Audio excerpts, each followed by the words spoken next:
I'm a sculptor, and I work in craft-based materials of pewter and fiber.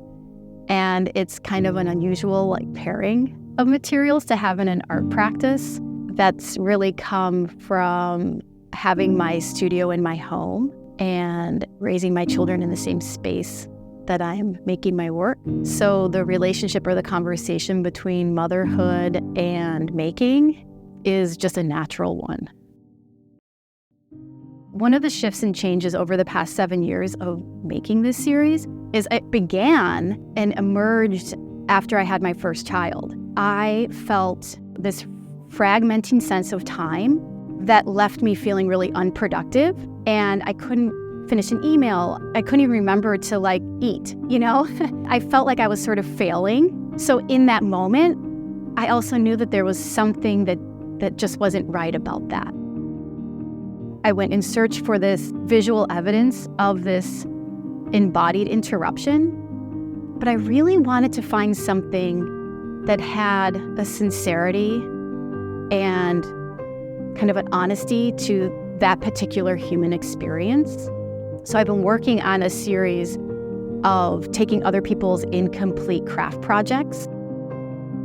When I stumbled upon the incomplete embroidery, I really threw myself into giving value in the way that I wanted to receive it in my own caretaking.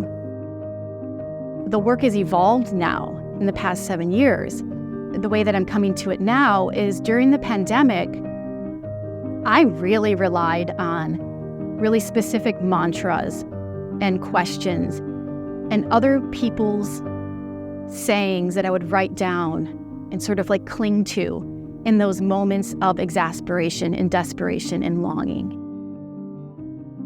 Over the course of time, I've developed a particular making practice, beginning with some fragments of my life or observed fragments of others.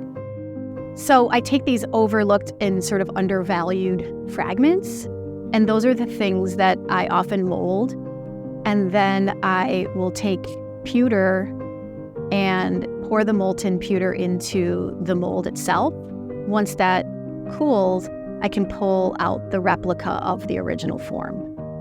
And so my making involves repeating that action over and over and over to accumulate these castings. What motherhood has sort of taught me in some ways is a surrendering of perfection, a surrendering of even completeness, showing the solder lines, showing that urgency. It has less to do with the actual time. It has more to do with I'd rather something come into visibility in its imperfect state than not be seen or shown at all. A lot of my work, I really value sort of an honesty and a transparency to being human.